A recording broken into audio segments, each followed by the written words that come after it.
चलें आज हम गूगल क्रोम एक्सटेंशन एक बनाते हैं यूजिंग चैट जीपीटी और वो हम क्रोम एक्सटेंशन बनाएंगे अपवर्क के एक टास्क के लिए जो मैं अपनी नेक्स्ट वीडियो में जो मैंने अभी आपको बताया था कि हम अपवर्क की कीवर्ड रिसर्च करेंगे कि जो भी हम प्रोफाइल बनाते हैं तो उसकी प्रॉपर कीवर्ड रिसर्च किस तरह होती है। तो उसमें हेल्प के लिए हमें ये एक्सटेंशन जो है वो हमें मतलब हेल्प करेगा। तो ये एक्सटेंशन तो मैंने वैसे बना लिया था, ठीक है, लेकिन मैंने सोचा कि जो डेवलपर्स हैं या जो चाहते हैं कि खुद से एक्सटेंशन बना सकें यूजिंग चैट जीपीटी की हेल्प से, तो मैं उनको सारा अपना प्रोसेस भी दिखा दूं जिसकी मदद से मैं पूरा ये एक्सटेंशन बनाए जो आगे हम अपवर्क कीवर्ड रिसर्च की जो मैं वीडियो बना रहा हूँ, जो मैंने फेसबुक पे आपको बताया था और प्रोफाइल्स भी आपसे लिए थे, काफ़ी आप लोगों ने प्रोफाइल्स भेजे, तो वो कीवर्ड रिसर्च के लिए हम ये एक्सटेंशन यूज़ करेंगे। तो एक्सटेंशन बन गया है, ठीक है, लेकिन मैं आपको एक पूरा प्रोसेस बताता हूँ। अगर आप डेवलपर हैं, चैट जीपीटी की हेल्प से एक्सटेंशन बनाना चाहते हैं क्रोम एक्सटेंशन, या डेवलपर नहीं भी हैं और अपने टास्क के लिए किसी भी टास्क के लिए आप एक्सटेंशन बनाना चाहते हैं, तो मैं आपको एक पूरा प्रोसेस दिखाता हूँ कि चैट जीपीटी से किस तरह बनाया जाता है और किस तरह उससे डिबगिंग जो है कराई जाती है अगर कोई मिस्टेक होती है एक्सटेंशन के कोड में। तो पहले मैं बता देता हूँ मैं करना क्या है। अब ये जॉब सर्च पेज है, ठीक है, ये अपवर्क का जॉब सर्च पेज है। यहाँ पे आप जॉब देख रहे हैं और नीचे आप स्किल्स देख रहे हैं, ठीक है। हमें क्या करना है, हम चाहते हैं कि पेज पे जितनी भी जॉब्स नज़र आ रही हैं और उसके जितने भी स्किल्स हैं वो हमें एक CSV फाइल में मिल जाए, ठीक है, वो हमें एक CSV फाइल में मिल जाए, उनमें से डुप्लीकेट्स रिमूव हो जाएं और एक स्किल जितनी दफ़ा भी वो रिपीट हुआ है ना उसका हमें काउंट भी उस CSV फाइल में मिल जाए। तो फिर हम इसको एनालाइज करेंगे, देखेंगे कि लेट्स से मैं वर्डप्रेस डेवलपर हूँ, अगर मैं वर्डप्रेस डेवलपर, मैं बल्कि इसको इस तरह लिख देता हूँ, एग्जैक्ट टर्म में सर्च करता हूँ।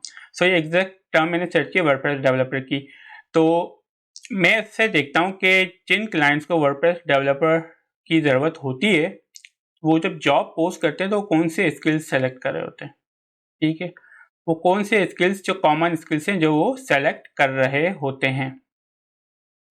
उससे फिर होगा ये, वो आगे वीडियो में मज़ीद डिटेल में बता दूंगा आपको। उससे होगा ये कि अगर हम वही स्किल्स अपने प्रोफाइल्स में भी यूज़ करें, अपने प्रोफाइल बनाते वक्त अगर हम वर्डप्रेस डेवलपर हैं तो वही सेम स्किल्स जो ज़्यादा क्लाइंट्स यूज़ कर रहे हैं जब वो जॉब पोस्ट करते हैं, तो वो अगर हम अपने क्या कहते हैं प्रोफाइल में भी यूज़ करें तो हमें उससे फ़ायदा नहीं होगा कि अगर हम क्लाइंट की जॉब पे अप्लाई करते हैं तो क्योंकि हमारे स्किल्स क्लाइंट की जॉब से मैच करेंगे, ठीक है, तो हमें बेस्ट मैच का एक बैज होता है, अपवर्क देता है उन फ्रीलांसर्स को जिनके स्किल्स मैच कर रहे होते हैं जॉब से, तो वो भी हमें मिल जाएगा। और जब क्लाइंट जॉब पोस्ट कर रहा होता है तो जो स्किल्स उसने सेलेक्ट किए होते हैं तो उससे रिलेटेड उसको कुछ फ्रीलांसर्स अपवर्क सजेस्ट भी करता है कि आप इनको इनवाइट कर सकते हैं क्योंकि इनके स्किल्स मैच करते हैं। तो हमारा काम ये कि हमें वो सारे स्किल्स उठाने, ठीक है। ये जो फर्स्ट पेज है हम इसको 50 कर देंगे, ठीक है, हम इसको 50 कर देंगे और जितने भी आप पेजेस आगे 2 3 4 5, ठीक है, उन सब की हम उन पेजेस पे जाकर हम एक्सपोर्ट करेंगे CSV, फिर उनको उस CSV को हम फिर जो है वो कंबाइन करेंगे जितने भी कीवर्ड्स आए, फिर उनमें से फिर हम जो है टोटल काउंट निकालेंगे कि एक जो स्किल जो है वो कितनी दफ़ा यूज़ हुआ, ठीक है, ताकि हमें पता चले कि जो हमारी फील्ड की जो जॉब्स हैं जैसे कि वर्डप्रेस डेवलपर है तो वो जब जॉब पोस्ट हो रही है तो उसमें जो स्किल्स क्लाइंट यूज़ कर रहे हैं वो कौन-कौन से कर रहे हैं, ठीक है, और एक कॉमन स्किल जो कॉमन स्किल्स हैं वो कौन से हैं, कितनी दफ़ा यूज़ हो रहे हैं, तो फिर हम देखें कि हम क्या उन्हीं स्किल्स को टारगेट कर सकते हैं, अपने प्रोफाइल में डाल सकते हैं, क्योंकि ज़्यादातर क्लाइंट्स जो जॉब पोस्ट करें हमारी फील्ड के बारे में और जो स्किल्स सेलेक्ट कर रहे हैं, तो अगर हम वो भी वही स्किल्स अपने प्रोफाइल में डालें तो हमें जो है वो रिकमेंडेशन भी मिलेगी अपवर्क की तरफ से, जब क्लाइंट से जॉब पोस्ट कर रहे होंगे हमारी इन्विटेशंस में भी, व्यूज़ में भी जो है प्रोफाइल व्यूज़ में भी इजाफा होगा और हमें जब हम प्रपोजल भेजेंगे तो बेस्ट मैच एल्गोरिथम भी हमें बेस्ट मैच का बैच भी मिल जाएगा हमें जब हम प्रपोजल भेज रहे होंगे। तो ये एक्सटेंशन है, ठीक है। और मतलब प्रॉपर कीवर्ड रिसर्च किस तरह करेंगे वो तो हम आगे बताएंगे, लेकिन ये मैं सिर्फ आपको एक वर्किंग बता रहा हूँ कि हम एक्सटेंशन क्या बनाने वाले हैं और किस तरह ये हमारी कीवर्ड रिसर्च में हेल्प करेगा। ठीक है, तो अब हम आते हैं चैट जीपीटी पे। ठीक है, ये मैंने इसको पहले प्रॉम्प्ट दिया। ठीक है, I want you to create a Google Chrome extension, this is what I am trying to do. On the Upwork job search page, all the jobs have skills listed below the job. The HTML containing the skills has the class ER3 token. अगर आप इसको inspect element करें तो ये आप देखेंगे class ER token। ठीक है, the job search page link starts with this। ठीक है, but there could be more parameters after the URL, जैसे कि ये हैं।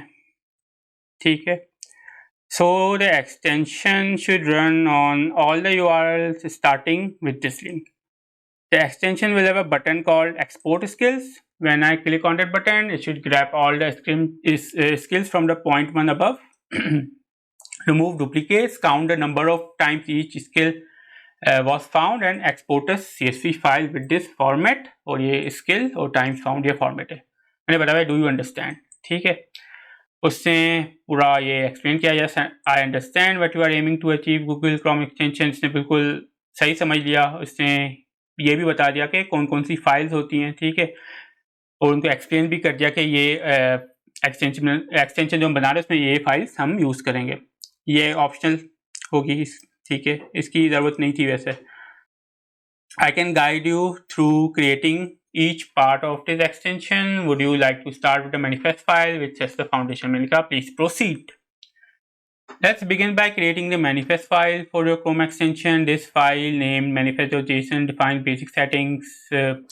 तो ये इसने बताया कि क्या क्या होता है कि एक्सटेंशन नेम होता है, वर्जन, परमिशन, कौन सी इसको रिक्वायर होंगी, कौन सी स्क्रिप्ट रन होंगी। तो ये फर्स्ट स्टेप था। ठीक है, ये इसने कोड पूरा दे दिया। मैंने एज इट इज़ कॉपी किया, उसमें मैंने फिर कुछ चेंजेस की क्योंकि मुझे थोड़ा आइडिया था कि मुझे बता था कि बैकग्राउंड और JSS की फाइल इसकी नीड नहीं होगी, तो मैंने उसको रिमूव कर दिया यहाँ से। मैंने कहा कि भाई एक ही आइकन मैं यूज़ करूँगा। ठीक है, तो मैंने वो सारे वो आइकन हटा दिए और एक आइकन यहाँ पे डाल दिया। कंटेंट स्क्रिप्ट बिल्कुल ठीक है, और ये भी मैंने आइकन्स फिर हटा दिए थे क्योंकि मुझे एक ही आइकन यूज़ करना था। तो ये हमारी manifest.json फाइल बन गई। फिर उसने इसको एक्सप्लेन कर दिया सारा कि क्या होता है। प्रिपेयरिंग अदर फाइल्स, अच्छा भाई उसने कहा कि अब ये फाइल्स हमें बनानी है। ठीक है, तो नेक्स्ट स्टेप क्या है? Would you like to proceed by setting up the content script that will find and process the skills on the web page, और would you prefer to start with the popup interface, popup HTML and script? तो मैंने कहा हाँ please proceed, content JS file बना दो भाई। तो फिर ChatGPT बोलता है let's move on to creating the content script, name content.js। The script is responsible for scanning the Upwork job search page for skill lists under each job posting, collecting these skills, फिर duplicate remove होंगे, count होगा कि किसकी कितनी दफ़ा है, finally listing for a message from the popup to export data. ठीक है, तो इससे बता देगा भाई इसमें क्या क्या होगा। इसने ये स्क्रिप्ट क्रिएट कर दी भाई पूरी। ठीक है, और मैंने कॉपी करके यहाँ पे पेस्ट कर दी। इसमें फिर कुछ चेंजेस भी हुए, लेकिन फ़िलहाल के लिए ये मैंने पेस्ट कर दी और उसने ये सारा बता दिया कि इसमें क्या क्या चीज़ें हो रही हैं। ठीक है, फिर मैंने कहा फिर इसमें भाभी आप पॉपअप जो है वो हमें इम्प्लीमेंट करना। पॉपअप ये वाला, ठीक है, ये पुराना मेरा दूसरा एक्सटेंशन है ये अपवर्क का, जिससे आप जैसे कि 500 करेक्टर लिमिट्स की आपको जॉब डिस्क्रिप्शन की जॉब्स चाहिए तो आप अप्लाई फिल्टर करेंगे और वो आपको जॉब्स मिल जाएंगी 500 कैरेक्टर्स की, या जो भी आप चेंज करना चाहें। ठीक है, तो उसको मैं फिर से वैसे रिफ्रेश कर देता हूँ। जी pop-up.html मैंने कॉपी किया यहाँ पे, फिर pop-up.js की फाइल है ये मैंने कॉपी की यहाँ पे। ठीक है, फाइनल स्टेप्स उसने कहा कि आप आइकन्स लगाएंगे। अच्छा, आइकन्स के लिए मैंने क्या किया, उसको बोल दिया कि भाई could you also create 128 by 128 icon image photo. तो उसने आइकन भी मैंने इससे बनवा लिया कि भाई आइकन भी फिलहाल तुम बना लो। ठीक है, फिर वेब की फाइल थी, मैंने इसको डाउनलोड करके PNG में किया और मैंने इसको उस फोल्डर में ठीक है, तो मैंने इसको इस फोल्डर में कॉपी कर लिया। फिर क्या था, इसने कहा कि अब आप एक्सटेंशन अपना क्रोम ये आप जो है कॉपी करें अपने क्रोम ब्राउज़र में, तो ये ऑलरेडी यहाँ पे हुआ ठीक है। और फिर कहा कि इनेबल डेवलपर मोड भी इनेबल है। फिर कहता है क्लिक ऑन लोड अनपैक्ड, ये लोड अनपैक्ड। और फिर कहता है कि आप अपनी एक्सटेंशन की डायरेक्टरी सेलेक्ट कर लें। ये एक्सटेंशन की डायरेक्टरी वाली सेलेक्ट है, मैंने सेलेक्ट कर ली और ये एक्सटेंशन मेरा लोड हो गया। अच्छा, आइकन भी सेट हो गया। अच्छा, जब मैंने फर्स्ट टाइम एक्सटेंशन चलाया ओरिजिनल जो कोड था, तो मुझे ये एरर आया था। ये मैंने बताया भाई got this message when I click on the button to export skills. उसने बताया कि भाई the error message you encountered could not does typically occurs in Chrome extension where they attempt to send a message from one part of the extension but the receiving end isn't ready or presenter handle the message. This can happen for several reasons. The content script is not injected or not active on the page at the time the message is sent. This can occur if the page hasn't been reloaded. अच्छा, तो मैंने जो है वो reload नहीं किया था इस पेज को, ठीक है, तो मैंने फिर से रिफ्रेश किया था तो वो मसला हल हो गया था। यहाँ से उसे मुझे पता चल गया, तो मैंने वो पेज मैंने रीलोड किया तो फिर एरर चला गया था और फिर इसकी खैर ज़रूरत नहीं पड़ी कोड की, ठीक है। अच्छा, फिर मैंने सोचा कि कुछ चेंजेस मुझे और करानी है इसमें। मैंने कहा couple of changes in the code, HTML element containing the skills as the class air token, ये जो मैंने ऊपर बताया था कि एयर टोकन क्लास है, ठीक है। That's the span tag, span है ना, आ गया ये रहा स्पैन। फिर मैंने इसको बताया कि it has another span tag that contains the skills, तो उसके अंदर एक और स्पैन टैग था जिसके अंदर स्किल्स थे। तो मैंने कहा कि भाई the extension needs to ignore that span tag containing the skills and only get the skills. मैंने कहा कि भाई ये नहीं उठाना, इसको स्किल नहीं समझो पूरा इस टैग को, इसके अंदर जो है ना वो है स्किल। तो बिफोर एक्सपोर्टिंग CSV एक चेंज मैंने इसको एक चेंज ये मैंने बोली, दूसरी चेंज की कि मैंने कि before exporting CSV sort all the results bye descending order using the time found column, कि कितनी दफ़ा एक स्किल जो फाइंड हुआ है वो अगर ज़्यादा दफ़ा हुआ है बस इसको डिसेंडिंग ऑर्डर में कर दो कि जो ज़्यादा दफ़ा हुआ है उसको पहले आ जाए, जो कम हुआ है वो बाद में आए, इस तरह। Do you understand? Understood. You want to adjust the content script to correctly select the skills, avoiding nested span elements that do not contain the skill names. Sort the skills by the times found count in descending order before exporting to CSV. उसने फिर ये content.js updated दे दी, ठीक है, और explain भी कर दिया, copy किया, एक्सटेंशन जो है वो चलना शुरू हो गया। फिर लेकिन मसला क्या आया, मैंने कहा कि the extension seems to work but go to another page by using the pagination link. मैंने कहा कि जब मैं दूसरे पेज पे जाता हूँ यहाँ पे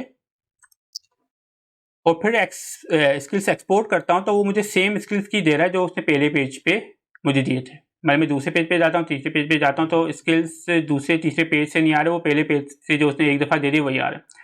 तो ये क्या हो रहा है, इसने इसको भी समझ लिया कि it sounds like the content script is not rescanning the page when you navigate to a new page of search result. This can happen because modern web application often use Ajax, और वाकई यहाँ पे Ajax use हो रही है। इस पर मैंने क्लिक किया, ये Ajax ही यूज़ हुई और इसने जो है वो इसको लोड किया। तो ये इशू था, URL तो चेंज हो रहा है लेकिन Ajax से लोड हो रहा है ये। तो फिर उसने इसका भी सॉल्यूशन दे दिया, एक और कोड दे दिया कि आप ये कोड जो है यूज़ करना है। यहाँ पे इसने कहा कि rest of the content JS, मैंने कहा यार जो प्लीज़ पूरा कोड दे दो भाई, please give me the complete code to copy instead of saying rest of the JS, ठीक है। सुस्ती दिखाई इसने थोड़ी यहाँ से। तो फिर उसने पूरा मुझे कोड दे दिया, ये मैंने पूरा कॉपी कर लिया।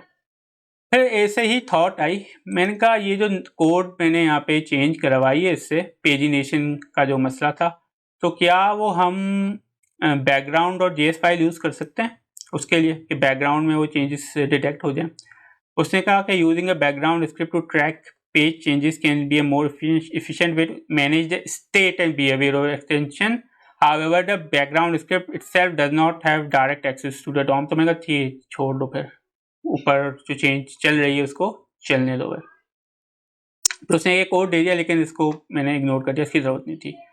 अच्छा, फिर एक्सटेंशन चल रहा है, लेकिन फिर मैंने नोट किया कि जहाँ पे कोई स्पेशल कैरेक्टर जैसे कि हैश आ रहा है ना, तो वो पूरा स्किल एक तो वो नहीं आया CSV में, और वो कितनी दफ़ा जो है अपेयर हुआ है जॉब्स में उसका काउंट भी नहीं आया।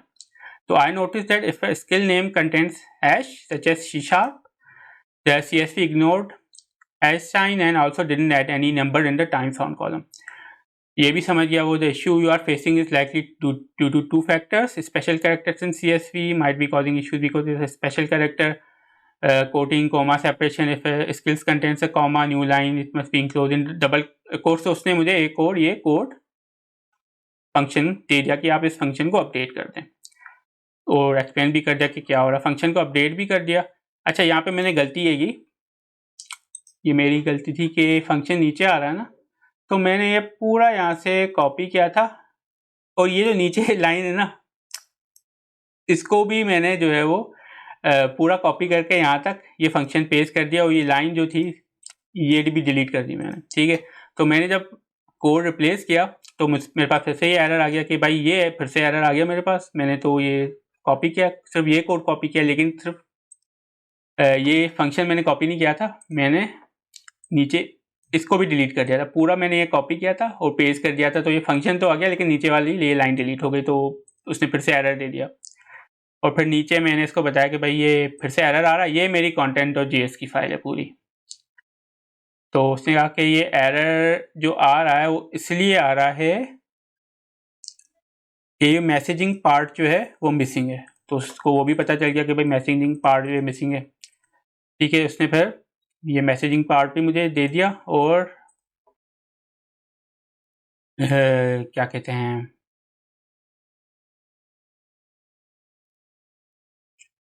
वो मैंने फिर से जो यहाँ पे पेस्ट कर दिया। ठीक है, तो यहाँ तक सब कुछ इससे बातचीत करके पूरा एक्सटेंशन तैयार हो गया। ठीक है, अब हम इसको चलाते हैं। ठीक है, मैं इसको पिन कर देता हूँ, क्लिक करता हूँ, और हम अभी पहले पेज में, तो मैंने क्या एक्सपोर्ट स्किल्स दिया, तो ये एक एक्सपोर्ट हो गई फाइल। ठीक है, अब मैं दूसरे पेज पे जाता हूँ और मैं फिर से एक्सपोर्ट करता हूँ, तो ये दूसरी फाइल भी एक्सपोर्ट हो गई।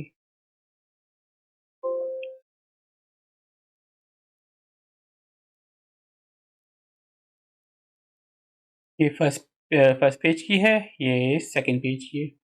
तो वर्डप्रेस 49 टाइम्स क्लाइंट्स ने स्किल सेलेक्ट किया है, वेब डेवलपमेंट 28, वेब डिज़ाइन 25, और ये सारे आप देख सकते हैं कि एक स्किल जो है कितनी दफ़ा आया। ठीक है, अगर आप जैसे वर्डप्रेस पे प्रोफाइल बना रहे हैं, तो कीवर्ड जो आप यूज़ करें वर्डप्रेस डेवलपर। ठीक है, वर्डप्रेस डेवलपर आपने अपने प्रोफाइल मतलब वर्डप्रेस डेवलपर कीवर्ड आप लेकर अपना प्रोफाइल ऑप्टिमाइज़ कर रहे हैं जैसे, तो ये स्किल्स हैं जो क्लाइंट्स जब वर्डप्रेस डेवलपर से रिलेटेड कोई जॉब जो है वो डालते हैं, तो वही ज़्यादा जो स्किल सेलेक्ट करते हैं वो ये करते हैं। वर्डप्रेस जो है ज़्यादा दफ़ा सेलेक्ट होता है, वेब डेवलपमेंट ज़्यादा दफ़ा सेलेक्ट होता है, CSP, PHP, CSS, PHP, HTML। दूसरे पेज में जाते हैं तो वही WordPress, PHP, web development, web design 19 times आ रहा है। तो अगर ये जो स्किल्स आ रहे हैं इतने सारे जो ज़्यादा टाइम यूज़ हो रहे हैं, अगर ये हम अपने स्किल्स जब हमारा फ्रीलांसर का प्रोफाइल है उसके स्किल्स में अगर हम यूज़ करें ये सेम स्किल्स, तो जब कोई वर्डप्रेस डेवलपर की कोई जॉब पोस्ट करेगा, ठीक है, और हमारे प्रोफाइल में वर्डप्रेस डेवलपर भी आ रहा है और हमने स्किल्स भी यही सेट किए हुए जो क्लाइंट्स ज़्यादातर सेट करते हैं वर्डप्रेस डेवलपर की जॉब पोस्ट करते हुए, तो फ़ायदा होगा ना हमें, स्किल्स हमारे मैच होंगे। क्लाइंट जब जॉब पोस्ट कर रहा होगा तो हमें जो अपवर्क हमें सजेस्ट भी करेगा क्योंकि हमारे स्किल्स मैच कर रहे हैं, और जब हम प्रपोजल भेजेंगे तो क्योंकि हमारे स्किल्स मैच कर रहे हैं, हमारे टाइटल में भी या डिस्क्रिप्शन में भी ये कीवर्ड आ रहा है जैसे वर्डप्रेस डेवलपर का, तो हमें बेस्ट मैच का बैज भी मिल जाएगा। ठीक है, ये तो हम अभी यहाँ पे कीवर्ड रिसर्च की बात नहीं करें, वो हम आगे चलकर वीडियो में बात करेंगे कि एक्चुअल में ये पहले कीवर्ड्स फाइंड कैसे करना है, ठीक है। ये हमें कीवर्ड्स फाइंड कैसे करना है जिसमें एटलीस्ट, ये तो खैर काफ़ी हाई है, ठीक है, 129,000 से ऊपर आवरली जॉब्स हैं, फिक्स प्राइस 500 से ज़्यादा है। हमें निच डाउन करना है, सिर्फ वर्ड पर डेवलपर नहीं लिखना, ठीक है। हमें ऐसे कीवर्ड लिखने हैं निच डाउन करके। तो वो कीवर्ड्स हमें किस तरह फाइंड करने के हमें पता चले कि लोग आकर कौन कौन से कीवर्ड्स जो है, अगर वर्डप्रेस डेवलपर उनको चाहिए होता है तो उससे रिलेटेड कौन कौन से कीवर्ड्स हैं जो लोग फाइंड करते हैं। तो हमें फिर उन कीवर्ड्स को टारगेट करना है, ठीक है, निच डाउन करना है, उन कीवर्ड्स को टारगेट करना है और उस हिसाब से फिर हमें यहाँ पे सर्च करना है और स्किल्स जो है इस तरह हमें एक्सपोर्ट करने हैं। फिर जो हम ये स्किल्स जो हमने अपने जो प्रोफाइल है उन स्किल्स में सेट करना है और जो कीवर्ड्स हम यहाँ से फिर सेलेक्ट करेंगे वो फिर हमें अपनी प्रोफाइल के टाइटल डिस्क्रिप्शंस में ऐड करने पड़ेंगे। तो वो हम कीवर्ड से आगे करेंगे। अभी ये जो ट्यूटोरियल था ये डेवलपर्स के लिए था, उन लोगों के लिए था जो चैट जीपीटी से क्रोम एक्सटेंशन बनाना चाहते हैं। तो आपने देखा कि मैंने अपवर्ड के लिए जो आगे मैं अपवर्ड कीवर्ड रिसर्च का जो है वो जो वीडियो बनाऊंगा और उसमें हम ये एक्सटेंशन यूज़ करेंगे टू फाइंड द स्किल्स, ठीक है। और उसके बाद क्या प्रोसेस है वो फिर नेक्स्ट वीडियो में होगा। तो I hope that you like the video. आपको देख लिया कि चैट जीपीटी से देखना किस तरह बात करनी है, किस तरह यूज़ करना है। सिंपल एक इंसान से जिस तरह बात करते हैं ना उसी तरह करना, ठीक है। और कोई मतलब कि इसमें कोई एल्गोरिथम में कोई कोडिंग कोई सीक्रेट लैंग्वेज नहीं है जो आपको यूज़ करनी है, ठीक है। तो आई होप कि आपको ये चीज़ें समझ में आ गई होंगी। फिर हम मिलते हैं नेक्स्ट वीडियो में।